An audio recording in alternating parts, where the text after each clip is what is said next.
Well, good evening and welcome to the netball edition now of the online Hand and Football Netball League show. And I'll tell you what, first time I've ever done the netball show, our great mate, Trenny Hill, he's gone down, and we must say, big shout out Hill, he's a great man, and he has tested positive for COVID, the poor fella, and he was shattered, to be honest, when he texted me on Monday to say that he's going to be out for 7 days, because he's just so passionate. He loves doing these shows and that, Trish, and as I say, very good evening to you, and how you going, mate? Yeah, I'm pretty good. I had COVID in January, so you've got through it. I'm past it. Well, I hope I'm past it, but yeah. I think I'm okay. But yeah, it does knock you about though. I think, and that's the thing, like I think we went through a phase where everyone said, oh, let's just get it, let's move on with things. But it affects others more and in different ways, and obviously you don't want to be spreading it to other people that might be more vulnerable as well, Yeah. So, look, it's going to be interesting to see how it all plays out, Trish. Will we have any interruptions? We haven't really hit winter yet, so we don't really know. Is there going to be another variant? There's so many, balls in the air, so to speak. And how it'll affect teams throughout the year. Yeah. We already had phone calls Saturday morning. One of the Portland under-15 team had COVID cases and we're down to 6 players and ringing up, can we do this, can we do that? So it's already started. It has, and I've made in the South under-12s. There was a message from Sunday's game that one of the kids has tested positive. Fingers crossed that no others have yet, but I think it's just going to be how we're going to have to live. Something we're going to live with, that's for sure. That's it. Yeah. From a league executive point of view, Trish, you guys must be happy with the state of netball at the moment. I know, talking to young Ruby Couch earlier in a junior show, and that, there was a few clubs that were, maybe not numbers strong as they have been in the past, which is a little bit of a concern, isn't it? Yeah, it is. I think our 17 under reserves is still our worrying grade. Yeah. So they came from the Sunday comp last year to the Saturday, hoping to build it up. We've got 6 teams this year. So Gary Walsh has spent all, Gary. Walsh, Yeah, he rings me and I think, I don't know what you're talking about, Gary. Whatever you say will be fine. Trying to get them 5 extra games, because there's so many buys that they wouldn't only play 10 games for the year. So that's great, isn't it? He's been working really hard. So he's put out a revise, so they may have to play on a Thursday night or maybe on a Sunday, or try and get those extra games in. But we want people on the court. We want participation after 2 years of not doing very much. So, but yeah, I think generally speaking, I think people have come back to footy and netball. I think they're keen. Maybe last year people were a bit worried. I think this year people are saying, well, let's just get out there and do it. Yeah, get amongst it. Hey, some really exciting, saw some great footage, of the unveiling of the Cobden courts down there. Yeah. They tell me it's just absolutely brilliant, Trish. Isn't it great to see money being invested into these facilities and named after an absolute legend of that Cobden Netball Club? Yeah, that's for sure. We all went down and we were amazed by the facilities. They were disappointed, Cobden. They were hoping to have it ready last year, had a few setbacks, but I think they would have been absolutely wrapped on the weekend and have such a top game on those courts too. So the whole courts are framed by stands which are deep enough. They've got some seating to go in there. They've got their electronic scoreboards to go up. So still a few things to finish off, but yeah, we were very impressed. And Ellen Darcy, she was there and didn't know anything about it, was so surprised and so Isn't that awesome? Humble. Well, I just thought it was lovely to actually name someone. Often you have to die to have these things happen. And do you know what? You should acknowledge them while they're still here. Absolutely. And it was really nice that she was there, and she was just so happy. And and she's a legend of netball. She is an absolute legend of netball, and she's done so much for netball, not only in the Hendon League, but especially with the Cobden Bombers over the journey. And she's just a beauty. And I loved it. I just thought it was really well done. Great lights. They can they can play night games down there. Yeah, I'd love to go down there and have a look at night down there. Brilliant. Darren Mounsey was very upset because they've got the court set up to block off the southwest wind, and of course the wind came from southeast on the Never weekend. happens, Mounds. Never happens. Hey, let's have a look at a recap from round 1 action of the netball, of course, and some really cracking games of netball. A really good game here, 2-goal victory to Mortlake over the Camden Magpies, and high quality, high standard, they tell me, Trish. Yeah, absolutely. I went up to have a look at the second half of this. It was a twilight game, so I was able to get to 2 games on the weekend, which was fantastic. And it was good to see both teams unveiling quite a few new players. So for Camperdown, they had oh gosh, I've got a name now. Little girl, Eldridge. I think it was Lily Eldridge. That's right, in goal shooter. And Sophie Kennedy played her first senior game as a 15-year-old. I tried to get her onto the show tonight, but a little bit shy. We might give her down the court. And also then for Terang Mortlake, they had quite a few new players. And they combined really well, and Sharon would have been wrapped with that win. Fantastic. And what about this? The Roosters 52 defeated the Cobden Bombers. That was to be honest, I must admit, I thought Cobden were the side to beat. The Roosters really stamped a bit of authority early and made a bit of a statement, haven't they? Absolutely. I picked the Cobdens, and Hilly picked South. He picked them for the premiership, and I'd picked Cobden. So it was a great game. I missed the first quarter for the first little bit. We were inside after the presentations and came out, and the Roosters had come out of the blocks, and Holly Phillips shot 47 goals out of their 52. In saying that, Annie Blackburn was best on court. Yeah, she's a star, isn't she? She's just a feeder, and I've said it last week. She's a leader on the court, and she just directs it around there. Up the other end, then you've got Carly Watson directing in the defensive end, and those girls are their captains, and certainly deserved that win. The second half, Cobden probably, I was talking to Sophie after the game, and Sophie Hinkley, and she said they were a bit happy. They had the monkey off the back. They hadn't been beaten for 2 years. So they weren't super disappointed. They learnt a lot from the game. They put in a bit of a zone defence in the second half and pulled South back in a bit. But I really thought probably all over the court, South were the winners on the day in pretty much every position. Yep. So, you're always going to win. So I think Cobden were probably happy that it was only 11 goals in the end, because really South were the dominant team on the day. Yeah, some good footage there too, and you can see that magnificent new facility there, which is all shedded around, and it's just come up absolutely sensational. So yeah, it certainly was. Yeah, it'll be interesting to see how the Bombers bounce back this weekend. As you said, first loss in a couple of years. They'll be. They've got to travel over to Portland. Travel to Portland. So we'll be also have got great facilities, I believe. Big win here, the Croy. I reckon the Saints have made a bit of a statement here. 73-39. That's a high-scoring affair, and I reckon the Saints are back. I've just got that feeling. I reckon they are absolutely. Kate Gleeson back at the helm. I think she's game on here at St. Leonard. Emily Rose Finnegan back in there. Casey Barling, their married names. I should get their names right. I haven't got them right. Sorry, girls. And Nell Mitchell shot 53 goals out of those 72, apparently. So lots of juniors in their teams on the weekend. Sorry, we haven't got more footage there for them. But, a very high-quality game, I imagine. And the North Wonderville Eagles too, they kicked their season off in pretty good style, winning by about 10 or 11 goals.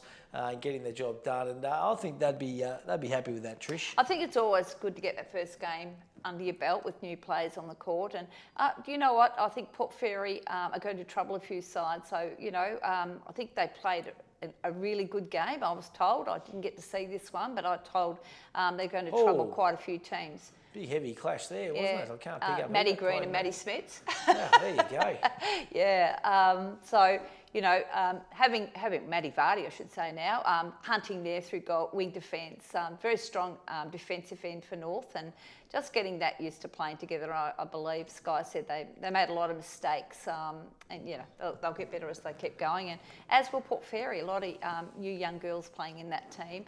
Emily Forrest is a really big in for them. She's good player. Season can play and a beautiful goaler. It would be a really good in for them. And I think Trish, don't underestimate too how good of a player Maddie Smith is. We haven't seen her for a few years, but she is a superstar. Hey, the Waterville boys, interesting team. Portland always strong enough, and they've had a good victory here. Kicked their season off well. They might be a little bit of a sleeper too. Do you think, Trish? Yeah, maybe. Look, I was a bit surprised by this scoreline. It was a high-scoring game. And usually we see with Portland, they usually throw a lot of goals and not so strong in defence. So a lot of new players again in their team. They're trying out new defenders. But Warrnambool, same thing. Amy Wormwood, of course, we know what she's like. We know she will be given 110%. And a bit like an Annie Blackburn on the court, will be directing the whole game. I notice in this footage she plays back and goal shooter, which is an interesting spot for her to play. But I believe her, her direction down the court. They had a a new girl had a debut game on the weekend. Her name is, where have I written it down? Geordie Bidmaid, and was best on court by her coach, and played in wing defence. So that was really good for them to have. And we've got Sarah Cowling there taking a great intercept. So I was a bit surprised by the scoreline. I thought it might have been a closer game than this. Waterville kicked right away. Awesome to see, that is for sure. Now, some sponsors I want to just give a bit of a shout out to. Miss Kid, of course, Jodie and the crew down there, they're sponsoring the MVP again. So she's got some vouchers and stuff too for Players of the Week and that, Trish. Super. So you and Hilly let us know and they'll sort it out. Okay. That is for sure, which is fantastic. And as I said in the football show, Trish, this is really exciting. The umpires are going to be sponsored by Frolic Bar, which is a brand new venue in town. Big Moose McElroy and the crew, and they're going to be badged with the Frolic logo, which I think is going to be sensational. We're really excited about that because we wanted to get our umpires looking professional, and getting nice new T-shirts, providing with those is a big thing for that. So we really thank them for taking on that sponsorship. It's been something we've been wanting to do for quite a few years, and Josie Logan, who organised it all, was rapt to get a sponsor. Great. And the clubs will be wrapped because they won't have to pay for them. That's so right. That's another thing that they've got. And umpires, we can't play without an umpire. That's exactly right. And they're hard to get. I know they're very hard to get. And we don't have leagues without wonderful sponsors. No, okay, and the Hendon Football Netball League's got some really awesome sponsors. The major sponsor, of course, McDonald's, which have just been great supporters for the last couple of years, and they are going to continue to build. That is for sure. PowerCore, another one. Just love getting involved locally. And when I mention these sponsors, if you get a chance to support them as a club or as an individual, please go and do it. SunGold. Okay, so when you're at the supermarket, go and buy your SunGold milk. It's simple. Absolutely. Support them that support you. It's pretty simple. And Lindot Living, another great sponsor, they're going to start bringing a few of the elderly patrons from their organisation to the football and netball each and every week. They sit there and they listen to it a lot, but they're actually going to start bringing them out to the footy and netball on the bus, which I think is going to be sensational, which is just great. And Southwest TAFE, they're on board too, once again as a major partner of the Hendon Football Netball League. And they got the naming rights, of course, to the Sunday, the junior netball and football competitions, which I think is just sensational. And I think we might try and get the Southwest TAFE logo next year on the netballs. Yeah. I think which will be sensational as well, Trish. Definitely will be. As I said, when you get a chance to support these sponsors, make sure you do it. Because, and don't forget to tell them you're with the Hampton Football Netball League when you go in there, so that they realise that people are supporting them from the league. Absolutely. We forget to do those sort of things. And the Carter Group's another one that I want to mention because they're on the Water Boy and Water Girls, the tops and that, which they look sensational. Carter Group, of course, is Toot Toot Traffic. They do a magnificent job. They've just gone national. Tutor Carter and Karis and the crew, they do a magnificent job, that is for sure. And so when you're thinking about traffic management, all that kind of stuff, make sure you give Toot Toot and the guys a call because they do absolutely sensational things. Hey Trish, we were hoping to have Casey Barling on, but unfortunately we haven't been able to get her tonight. People are busy at the moment. Life's got hectic again. She's got a young child. She's got a young child. She's probably cooking tea and doing all that kind of stuff at the moment. But Casey's doing a wonderful job, playing some really good netball back at Koroit too, which is great to see. And as I said, I think they're building a little bit Koroit. You just got that feeling that they're going to push a couple of these highly fancy teams. Most definitely. Like they've got a lot of depth in their club. They've got a lot of good juniors coming through, and I know they put on the court on the weekend probably 4 of their up-and-coming juniors with their experienced players. Yeah. And Kate Dobson's a great coach. Yeah, she is. I remember watching her coaching in our juniors association champs the other years, and I thought, oh, she's a good coach. She's just, I don't know, she's switched on, mate. She knows what she's doing. She's been there before. Yeah, for sure. She's got a cool head on her shoulders. Get her back, absolutely. Hey, listen, let's have a look at round 2 action. Some interesting games of netball. Hamilton Kangaroos taking on the Waterville Blues. This game's up at the Melville Oval. The Kangas will be looking for their first win of the year. Blues were good last week. This will be an interesting game. It will be. It'll be a really interesting game. Now, a hard one to pick. I was looking at it and I thought, Hamilton were defeated quite soundly last week by Koroit, but they would have learned a lot for that. And as we say, we know Koroit are going to be one of the teams up in the top 5. I'm sort of thinking 3, 4 maybe, who knows. Yeah. But Waterville, were very surprising last week. So they were pretty good last year, to be honest. They claimed a couple of scalps along the journey. Yeah, but Emma Custow is a big out for them, and I just sort of thought that might tip them out of the 5 this year. But they've surprised me. So. Come on, Trish, stick your neck on the line. Who are you going with? Stick my neck on the line. I'm going to go Hamilton at home. Righto. For no other reason. I've got no idea. I'm going to go. I'll go to Blue Baggers to make it 2-zip. Yeah. Okay, Blue Baggers for mine. Yeah.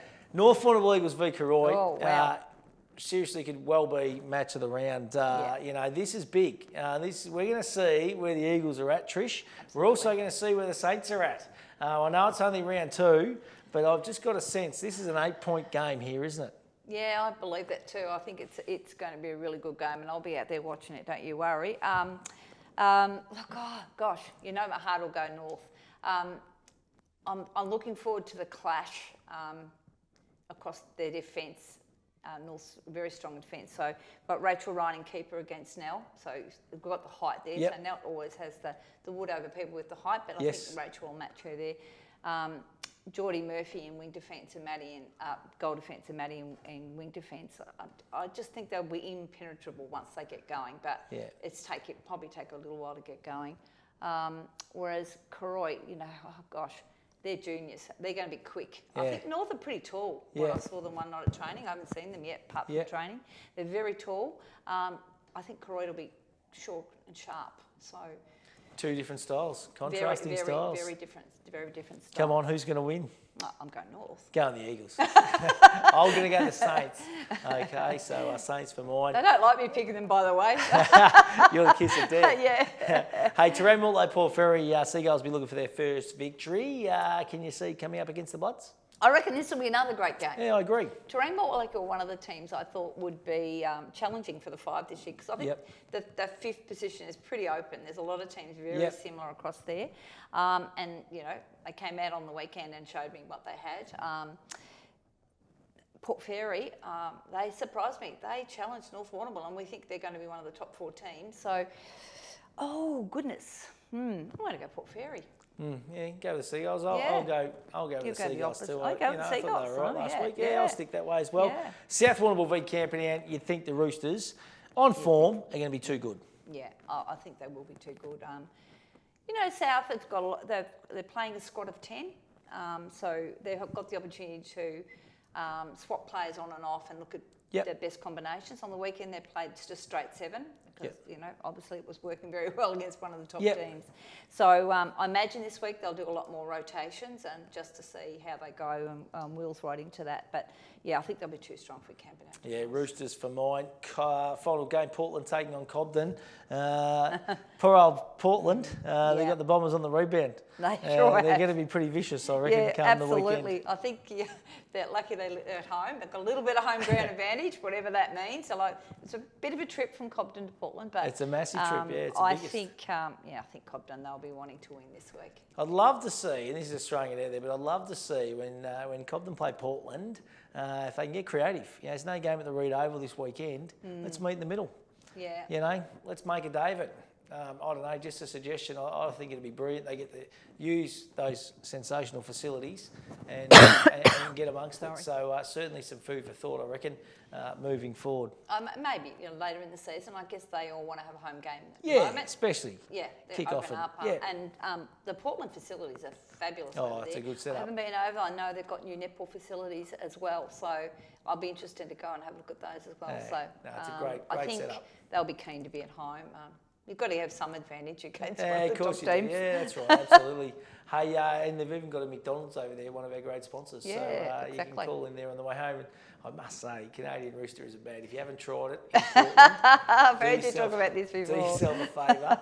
You've got the best chips and gravy going around. So I give the Canadian Rooster a go and just tell them the big fella sent you. Hey, Trish, shout out Chick's Pies too.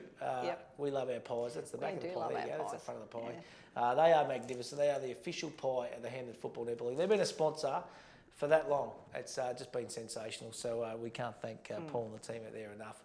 That is for sure. And really looking forward to it. It's going to be a wonderful season. It's a competitive season, Trish, by the looks of it, isn't it?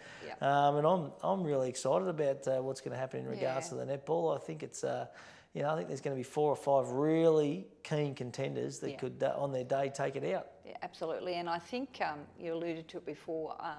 Clubs are putting a lot of money and, I guess, councils or whatever into netball. And they a should lot be. of facilities have been really upgraded. And they're top facilities. My these oath, they days, should be. absolutely. And when we get the Hamilton Kangaroos getting their new courts over there, look out. Be great. Yeah, it'll be really good. So. And getting a little bit of shelter in that, I'm liking seeing that too. Oh, yeah. Just a bit of protection and making a bit of an amphitheatre of it and stuff. They're thinking outside the square, which I think is brilliant. Hey Trish, that wraps us up, mate. It's been a fantastic show. We've done a pretty good job with no guests. Well, my first ever netball show, because Hilly never ever misses the great Trenny Hill. Yeah, and he does it. Shout out to you, mate. We're missing you, buddy. He loves his netball, loves his footy, that is for sure. And fingers crossed he's going right with the dreaded COVID bug. He'll be watching us tonight. He'll be watching for sure, mate. He'll be critiquing. He'll be sending me messages going, you didn't do this, you didn't do that. No guess what's going on. Yeah, no guess what's happening, mate. You've let me down. But Trish, always great to catch up with you. You too. And looking forward to a wonderful netball season. We're only 1 round down. Round 2 this weekend. It promises to be an absolute belter, and we look forward to seeing you at the netball.